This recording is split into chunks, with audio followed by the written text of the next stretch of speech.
everybody. Welcome back to Seller Performance Solutions. Chris McCabe here. I'm going to keep it short and sweet because this is a fairly straightforward topic, and I think it just kind of makes sense on the face of it, but I want to make sure that anyone within the sound of my voice gives it some thought and asks us any questions if they're kind of stuck in a rut with either the appeals process or calling account health or chasing their own tail, going in circles, shifting weight from their left foot to the right foot. That's essentially what it looks like to us when it's like the full timeline of appeals and information about their suspension, their appeal process, whether or not they're doing it themselves or working with a service. I see a lot of the same going in circles is the best way to explain it. And I understand, I'll lead with this. I understand that the account health teams tend to send you in circles with mixed info, contradictory info, misguided info, inaccurate info. I mean, yes, I'm not saying this is all your fault. Obviously, it's the dance between you and the support teams or reps that you might be wasting time talking to. Sellers still love talking to a person, right? There's a difference between talking to a person who's manager level or above at Amazon. There's a difference between that and talking to a run-of-the-mill account health rep who might actually be a veteran with a lot of experience, but they might not have much to say, or they might not have details on appeal denials, which is what you really call them for, what you really need. They might not be able to share any of that with you. And then, of course, support, seller support. Story for another time. We don't have to talk too much about how just talking to someone who happens to be a support rep is going to get you anywhere. I think you already know the answer to that. What I want to focus more on is in terms of people rewriting their appeals based on one or two calls to account health reps and just kind of following what they told you to the letter. And my heart goes out to a lot of the sellers I've spoken to, not just recently, but throughout the year, in terms of taking meticulous notes on the conversation. Sometimes these are really long conversations. I don't think you really get much out of a call that's more than 10 or so minutes with account health reps, but sometimes I hear these are 45-minute conversations.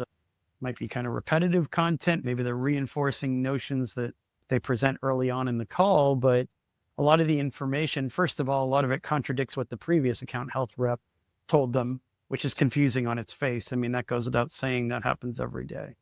But beyond that, there's no recognition or very little recognition that sellers are out there following what they're told by account health reps, taking it as gospel, taking meticulous notes, rewriting their appeals, revising portions or all of an appeal for reinstatement, primarily on the information they got on that account health call, only to be rejected immediately after sending it in the same exact way. And there's no recourse. There's no responsibility taken by the rep you just talked to, right? Imagine if there were some sort of account health manager hotline we could call in and say, I just talked to Gerald for half an hour. I did exactly what he told me. I rewrote the entire thing. We spent 4 or 5 hours redoing it, making sure the right info was in there, making sure the attachments were correct, making sure we understood what Gerald said on the call, whatever it might have been, something you spent half the day on, let's say.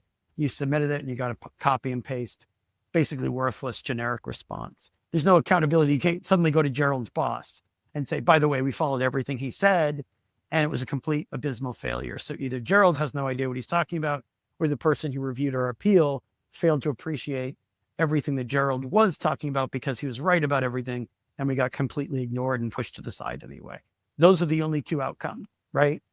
There's no way to find some third, oh, maybe you didn't quite understand what he said. If that's possible, then give yourself an honest self-assessment. Did you ignore everything he said on the call? Did you ignore what every account health rep told you? That's a different kind of problem. You're not paying attention when you're on the phone with them. That's a different deal. Or you're flipping it over to your VA who's only half interested or only has partial training when it comes to appeals, or something else is going wrong. Assuming that you did actually follow what account health told you, assuming that you called multiple times to fact check, double check, back up what the first rep told you. Yeah, at that point, Amazon's forced you into an escalation posture. You cannot keep going in that circle. You have to point out whether you're escalating to account health management, seller performance, different SAS core managers you might have, getting internal escalations going for you. There's many different ways of escalating, as you probably heard on this podcast and other videos I've done. But you have to draw the line somewhere. You cannot just keep calling account health different story every time. Rewrite it again, gets rejected again. Call back in again. Why was that one rejected? Totally different answers than what the last person told you. You will drive yourself crazy if you haven't already. And you can even point out to them on the call, we've gone through this cycle 4 times with different reps. Maybe sometimes you even talk to the same reps and they still really won't own the fact that when they gave you information, it didn't result in getting any progress or getting any farther along in the appeals process. They might just say, that's how it goes. We don't make these decisions. In fact, most of the time I've listened in on those calls, I've noticed that at that point, they don't even back up their own colleagues. They'll throw their own, Amazon appeal review team members under the bus and say like, if you followed everything I said, you should have been reinstated. I'm with you. I agree with you, the seller. I disagree with my own colleagues. Okay, so in that case, can you run interference with the people that read the appeal or didn't even bother to read it and find out why they rejected it? You'll get a hodgepodge of answers to that. Usually they'll give you some version of the word no. They might promise, hey, I'm going to call you back in 48 hours. I'm going to dig into it, try to find something out. Mishmash of results. I mean, there's nothing really productive going on there from my experience. Amazon's promising, of course, different AI tools and AI, seller assistant, saying, maybe down the road, there'll be some more interaction internally to find out why appeals are getting rejected. And maybe at some point they'll come up with some version of the appeal response or the denial response that actually tells you something about why it was rejected, as opposed to these opaque copy and paste generic answers that don't tell you anything. All it does is give them a chance to say that they answered you, right? That's protecting their own flank and protecting their team in terms of its utility and its reason for being, because they can say we didn't ignore the sellers actually got it, right? That's just moving papers around on a desk. That's just busy work, and that doesn't have any value. So until that day, until we get to the point where account health reps are more transparent or are allowed to be more transparent, I think if you talk to some of them, they'll say, look, we would love to help you. We might even see something on your account that would be useful for your appeal, but our hands are completely tied behind our back. We're really just a phone and a voice and a person that you can talk to, just so that we can say that we will talk to you. It's just an excuse, right? You're not getting useful, important information that you can use to revise an appeal. If you were, I would not be having so many conversations with so many sellers about all the vicious cycles they're going through, where they do exactly what they're told on these account health calls and they get the exact same rejection they did. Again, that's an exercise in futility.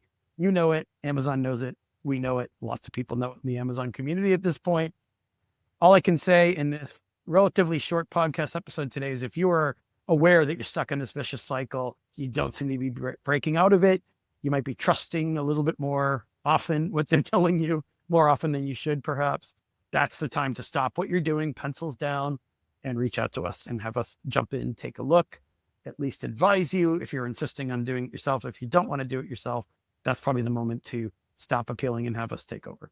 Questions on that, obviously, e-commerce Chris is the best place to reach us. You can email me at chris, CHRIS, @ecommercechris.com. See you next time.